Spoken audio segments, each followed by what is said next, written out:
If earning more money automatically led to feeling secure, this wouldn't be happening. Across the UK, the US, and everywhere else, we keep meeting people who look successful on paper, good salaries, stable careers, respectable lives, yet feel stretched, anxious, and confused about where their money is actually going.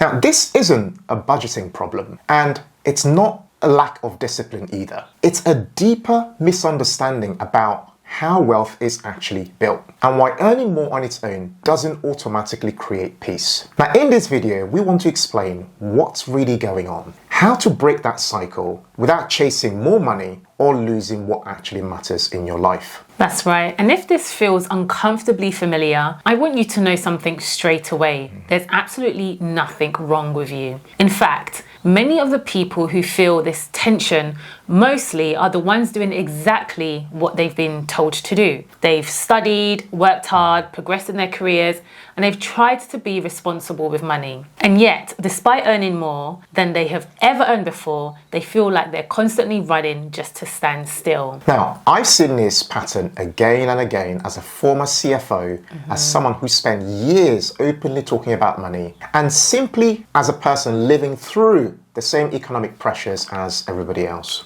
What's striking is that the problem rarely shows up as a dramatic crisis. It shows up quietly. You earn more, but your lifestyle expands. Your responsibilities grow faster than your savings. And instead of feeling safer, you feel a lot more exposed. Yeah, and over time, that creates a subtle but constant anxiety.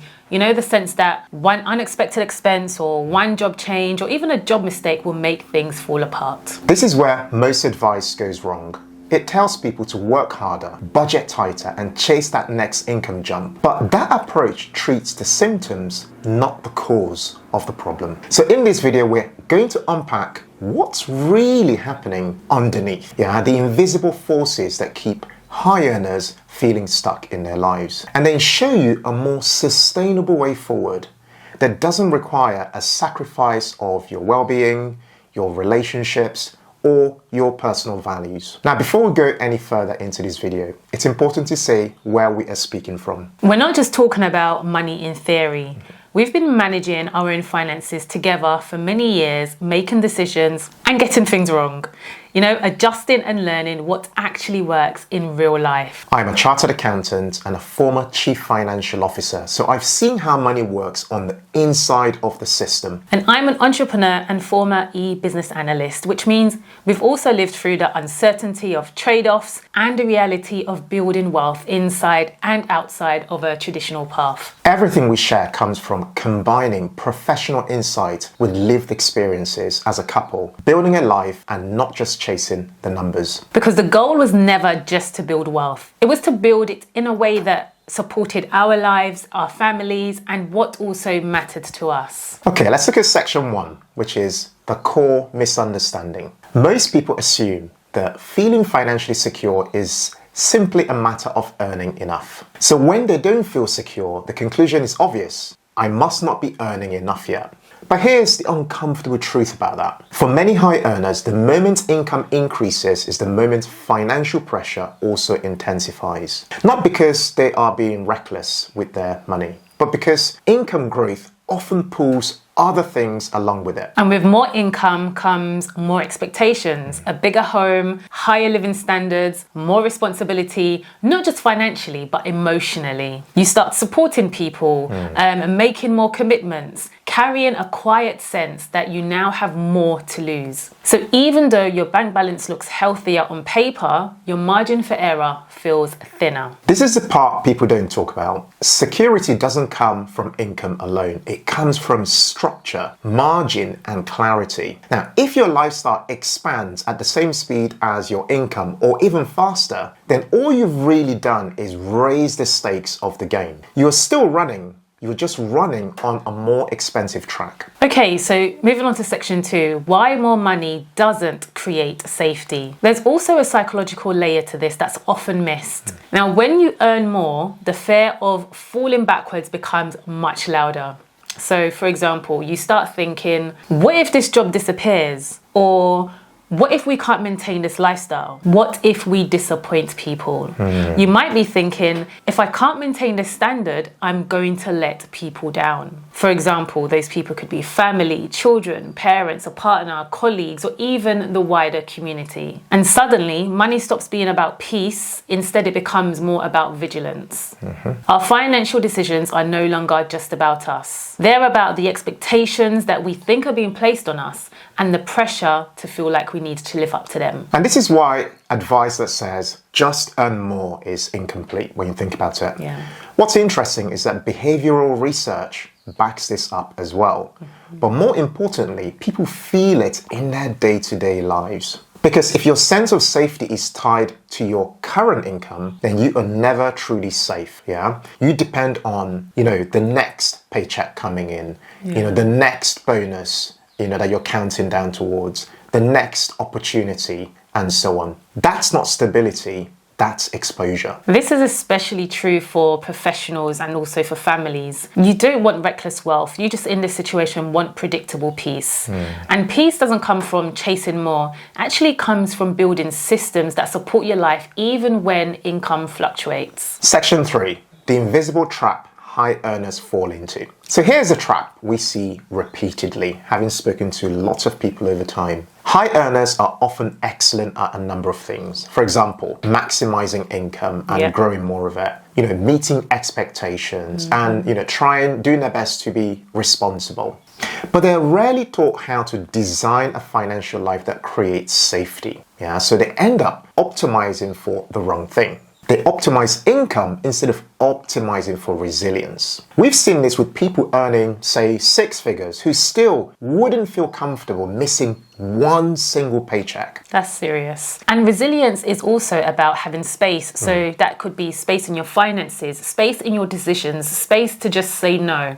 If every part of your income is already spoken for example, your mortgages, your rent, lifestyle, obligations, then even a strong salary can feel fragile in this situation. That's right. This is why two people earning the same amount can feel completely different about money. One person might feel totally calm and the other feels constantly on edge when it comes to money. The difference isn't discipline necessarily, it's actually design. Okay, so let's move on to section 4 and let's talk about a different way we can think about wealth. Now, this is where we want to gently reframe the conversation. Wealth isn't about how impressive your income looks. It's about how much flexibility you have, how many options you've built for yourself, how well your money supports your values. And this is the idea behind what we call the wealth habit. Not a single tactic, not a dramatic leap, but a set of small, well-designed behaviors that compound over time into stability, into freedom, and into a lot more peace in your personal life. The goal isn't to extract everything from today. It's to build something that still works tomorrow, even with uncertainty. And crucially, this approach doesn't ask you to lose yourself in the process. It doesn't demand burnout. It doesn't reward anxiety. It doesn't sacrifice relationships for results. Because the aim isn't just about wealth. It's about wealth without you losing your soul. Absolutely. All right, section 5. What actually changes the feeling of being broke? When people start feeling broke, it's rarely because they doubled their income, for example.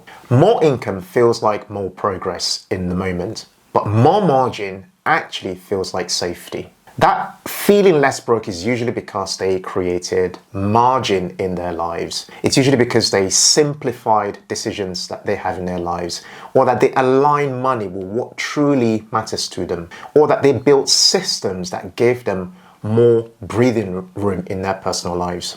And that might look like clearer separation between spending and investing, or it could look like fewer financial commitments, not more. Or it could look like redefining what enough means for your family. Now, these are quiet changes, but they're actually really powerful. Yeah, and they compound over time. They do. The irony is, once people feel safe, they often make better financial decisions.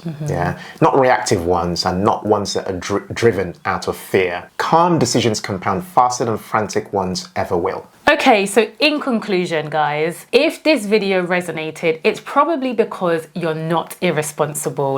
That's right, you're just operating in a system that rewards income but rarely teaches safety. Yes, and this is exactly why we wrote The Wealth Habit. Not as a promise of quick results, but as a guide for people who want to build wealth steadily, thoughtfully, and in a way that supports their whole life. If you're tired of feeling like you're doing well on paper, but still carrying quiet financial stress, then this conversation really matters. And you're not alone in it too. If you want to go deeper, we'll link to the wealth habit below as well as above. And in the next videos, we'll break down why financial safety is so elusive and how to start designing a calmer, more resilient money life. Next week, we're talking about why so many people never feel financially safe, even when things are good, and what actually changes that. Now, if this conversation has shifted how you see your situation, even slightly, that matters, because clarity comes before any change can happen. That's right. Nothing needs to be fixed today. Understanding what's really happening is already a form of progress. Thanks for watching, guys.